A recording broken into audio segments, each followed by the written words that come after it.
little bit about us.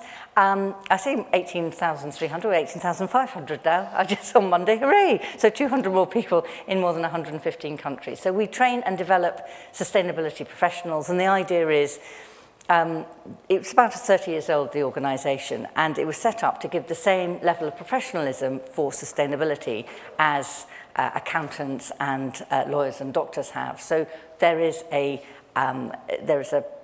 path that you can follow from member to fellow and beyond. And we work very closely with a lot of government departments and the Environment Agency, hello Environment Agency colleagues, and we also work at UNFCCC level. We're UNFCCC accredited as well. So, with apologies to the fast show, today I'll be mainly talking about the challenge, the COP process, and possible solutions as well, because I want to leave you on a high, because believe me, you'll be fairly depressed after about slide 10, I will almost guarantee. So you may think, oh, she's gone completely bananas now, what on earth is all this, and how does it all fit together? So when I was reflecting about putting together this presentation, it did occur to me that I was probably in the sustainability sector, in one of the few sectors where COVID and the pandemic didn't overtake climate change and sustainability. And look, don't get me wrong, for most sectors, it was absolutely right that overtook everything.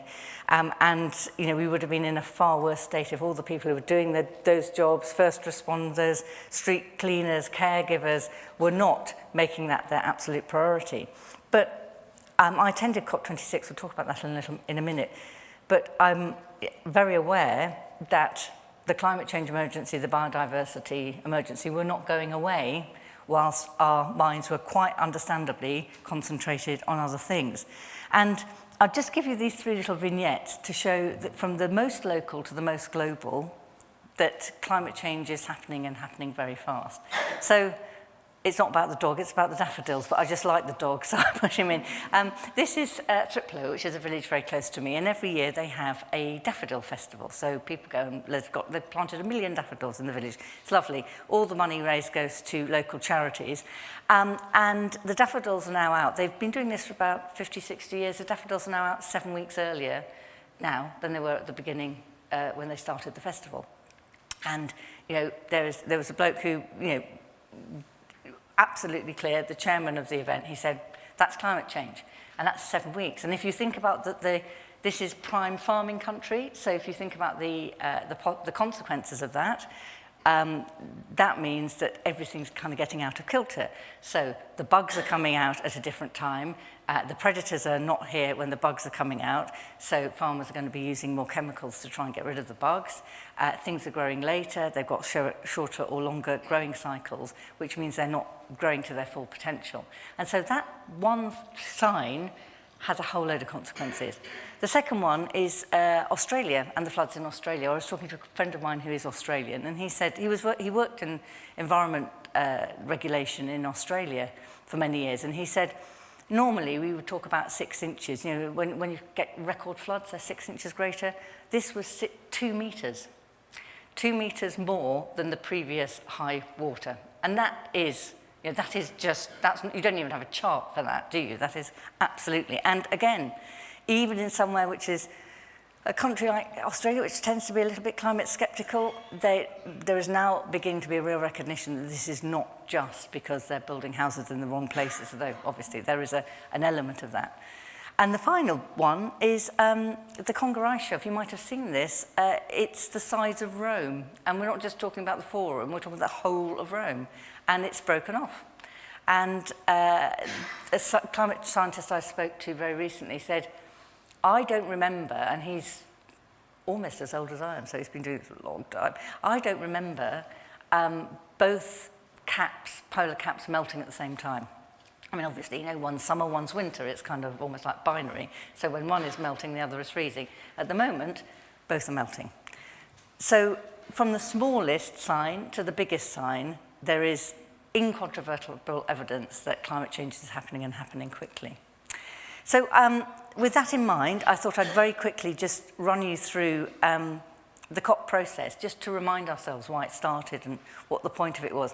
The 1992 Rio Earth Summit, where this all started, was in fact a UN conference which came off the back of the end of the Cold War and a desire to make a more equal planet for all of us, including around economic development. And that tends to be forgotten because there was the three pillars were around climate change, was about climate mitigation, but also about supporting those least able to withstand the effects of climate change, but also least able to support themselves in terms of economic development. So we had mitigation, let's stop what we're doing, adaptation, let's try and adapt to what's happening, and finance. And that came forward, we'll talk about that in a second, in COP26, because this strand of finance of the richest countries supporting the poorest and those least able to be resilient to climate change is something that has become increasingly contentious, quite understandably, because a lot of money was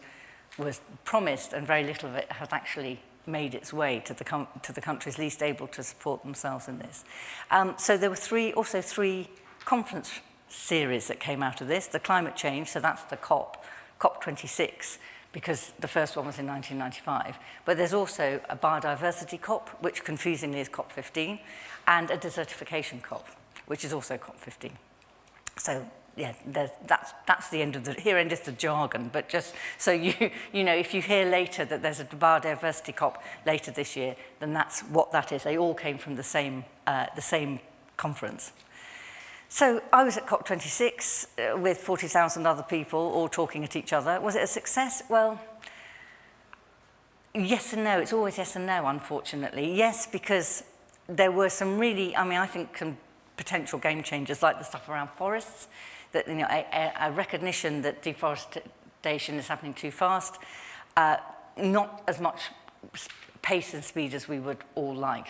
And now anybody who's tried to get, I know there are a lot of negotiators in the room, if you try and get 5 people together and make a decision on anything, then, that is a win, isn't it? On anything, like what coffee are we going to have, or, what sandwiches are we going to have at lunchtime, that takes hours. And so if you imagine you get 200 countries together, all of whom are trying to protect their own economies whilst trying to get concessions from other people, then really the pace, even though it's frustratingly slow, and I can quite understand all the people demonstrating outside saying, what the hell are you doing? The planet's on fire.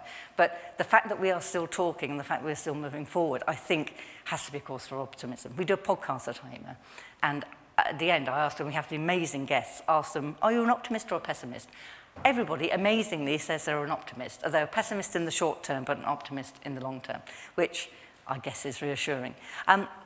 We only hear about the COPs every 5 years, because that's the kind of account, that's where you take stock of what you've done and you plan for the next 5 years.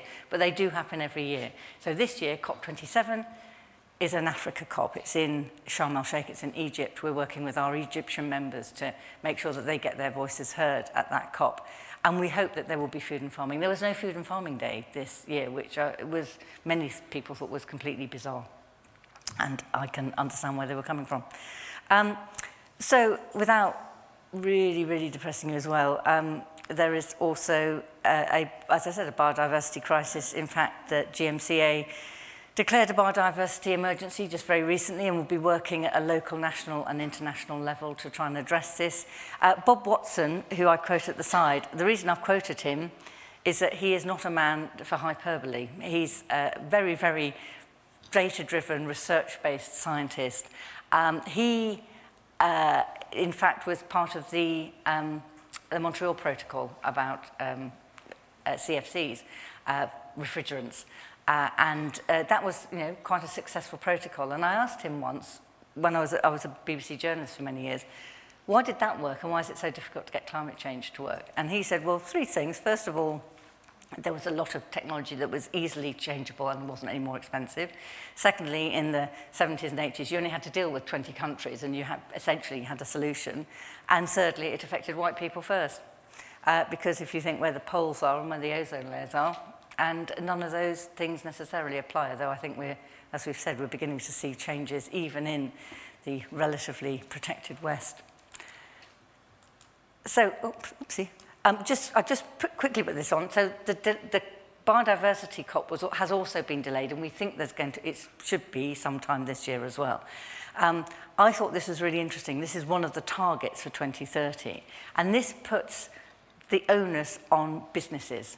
not to just sweep all those externalities under the carpet and pretend they don't exist anymore. Actually, you are having an effect, and it should be reflected far more in what you're talking about and in your business practices as well.